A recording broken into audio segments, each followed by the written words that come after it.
Развојот на вештачката интелигенција продира во сите општествени пори. И веќе може да се каже дека вештачката интелигенција ја има секаде. И додека од една страна некои луѓе стравуваат дека АИ ќе го замени човекот, од друга страна некои паметно ја користат. Од неодамна на македонскиот пазар се појави првиот правен асистент од вештачка интелигенција или АИ правен асистент. Се вика Фактум и во продолжение ќе ве запознаеме подетално со Фактум и тоа со управителот на или изумителот на Фактум, можеме така да кажеме, Димитар Чуковски, програмер. Ви благодарам што сте во Слободен печат. Фала што ме викнавте. Се сетивте на Фактум, па ајде да ја доближиме оваа апликација на нашите гледачи. Што е всушност Фактум? Фактум препоставува паметна пребарувачка алатка, која што е базирана на вештачка интелигенција и за разлика од све друго што сте виделе сега за пребарување, таа буквално го разбира прашањето, контекстот на прашањето, дури и слики ако додадете сликите ги гледа, ги разбира и стига до точните информации што се потребни. Значи идејата е да не треба да пребаруват на тежок начин, да не треба да отварате толку многу документи или многу закони, тука едноставно може да поставите прашање, онда ги пребара сите и да стигне до точната информација што вас ви треба. И сега се работи за прва правна апликација, правен асистент. Што е разликата од оној ChatGPT што го имаме, доколку му го поставам прашањето и на Фактум? Која е разликата? Така, има голема разлика. Значи ChatGPT, сите што го познаваме, има многу како него. Тие се вежбани, тренирани на основа на јавни податоци, значи све што можел да види од интернет, он го има тоа научено и вежба на такви податоци. Тој не е специализиран во некоја сфера, на пример како што е поготово македонското право, тој не го знае и може да има општо познаење и да дае од прилика нешто според другите закони како е во светот, но не е специализиран за македонското право. Тука ние се двоиме каде што ние земаме такви мозоци, ги тренираме, ги им даваме начин како да размислуваат, ги алгоритмите ги менуваме и го правиме специализиран да биде само за еден таск. Значи за една работа, во случајов ние го имаме специализирано за правото, го имаме научено и да, огромна разлика, тоа е многу подетален, точно ги референцира од кај ги влече информациите, или не е како GPT само да даде некоја информација, туку буквално кажува од кои документи, од кои закони ги извлекува информациите. Гледајте, имате можности покрај тоа што GPT го дава, имате можност да учите со ваши материјали.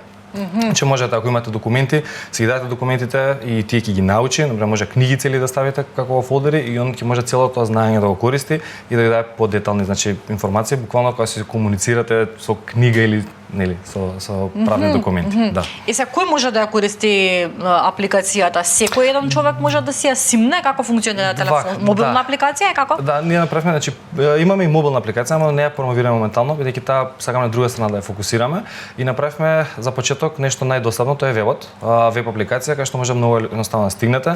Factum.mk е официјалната веб страна, а ако отидете chat.factum.mk ќе влезете на самата апликација, едноставно е логирањето, може да со Google, со Microsoft или не се креирате пасворд и емаил. Секој има 5 прашања, за сега се 5, значи дозволено да може чисто да добијат осет како функционира. После тоа имаме неколку пакети, тие се дневен, месечен и годишен пакет. 5 бесплатни прашања, да им кажеме на гледачите дека се работи за 5 бесплатни прашања. Да, моментално нудиме ваква можност, нели, луѓето да добијат осет. Ова верувам дека во иднина ќе се смени, но се дозволуваме, нели, за чисто да видат луѓето како функционира. Една година постои оваа апликација, така? Да, 2 години почнавме уствари, но последна година веќе осетивме многу големи промени, осетивме веќе и раст и во скоро време можам да кажам дека пред неколку месеци уствари добивме еден модел кој што е многу точен, стигнавме до многу убави одговори и веќе бевме решени, нели, да идеме јавно, да го покажеме на светот и да видат како изгледа. Дали треба да му веруваме на Фактум? Значи, Фактум е направен бидејќи е сепак вештачка интелигенција, таа има простор за грешка, бидејќи нели вештачка интелигенција не е и човек дори да прашате има пак треба да се проверат информациите. Затоа нудиме можност секој пат кога ќе се праша прашање, Фактум дава извори од каде се тие информации.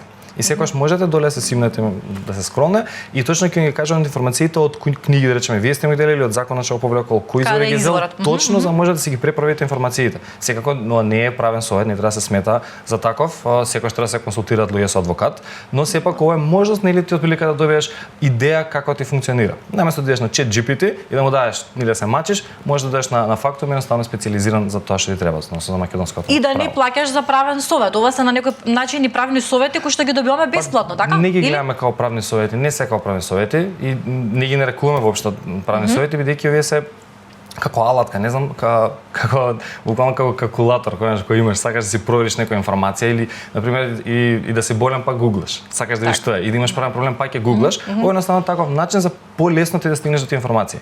Ова веројатно многу ќе се прошири, сигурни сме дека во иднина ќе има многу слични како нас или исти сигурно ќе пробаат да го направат. Така да она само една нова ера и ние го доближуваме наместо ти да земеш да го правиш од почеток, бидејќи нели можеш и GPT да го земеш сега пак да го тренираш, ќе стигнеш овие више нешто што се шири. Ние го правиме целото тоа за луѓето, правиме многу достапно и лесно за може да стигнат до информацијата што им треба.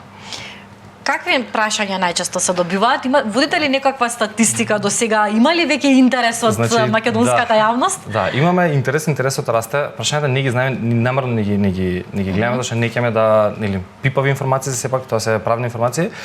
Не можеме кажам, значи, околу тоа што прашуваат, можеме кажам прилика кој период се прашува најчесто, бидејќи водиме информација за кога се прашува и колку често се прашува, бидејќи тоа нас не интересира, да знаеме трошкови колку имаме или како иде целиот процес. Можеме да кажам дека е попладне или околу 12-3 сати имаме бум на прашања и после тоа се случува дури до 4 сата бајле да прашуваат луѓе, што е интересно, значи се будат и прашуваат. Да, се будат и прашуваат, правим прашања, кој го интересира 4 сати, не изгледа го мачи некој. Сима некој некаква мака и во секој случај пак помага за да дознаеш некои основни работи, да знаеш каде те води тоа некој правен проблем кој што го имаш. Кои се чекорите кои што треба да ги правиш во најмала рака? Кој стои за оваа апликација? Колкав тим сте? Имате правници таму? Кој помага околу овие правни прашања? За сега можам да кажам кои сме, дека сме како тројца основачи. Јас, Мето и Петар. Ки ги поздравиме. Да, поздрав до тројцата. Мето е правник, Петар е техничко лице, исто како ме, програмер. И ние сме тројца како основачи, но имаме многу тимот, ни се движи, многу различни луѓе има дојдено да ни помогнат нели во сите области, дали во право, дали во стратегија, дали во анализа на пазар, дали во девелопмент. Имаме нели од други страни, но сепак би кажала дека ние тројца сме како тие што го водиме целото тоа. Димитар, од каде е идејата? Идејата. Може ли да ни откриете? Да, почна на скроз друг начин. Значи ние тренавме да правиме апликација што е скроз различна од оваа, сакавме да доближиме, бидејќи ние сме адвокати прво, и идејата ни дојде од адвокат, каде што сакаме да правиме апликација кај што може многу лесно адвокатите да си комуницираат со нивните клиенти, да си наплатат советите дигитално, например да може викендичка да да се наплати да работи, значи да овозможиме на таква многу би рекле типична канцелариска работа да дадеме можност да може да биде ремоут. Така и тргна нашата идеја, но како што направивме тој продукт, направивме една мала можност нели ова со вештачка интелигенција и забележавме многу голем интерес за вештачка интелигенција, поголем него све друго.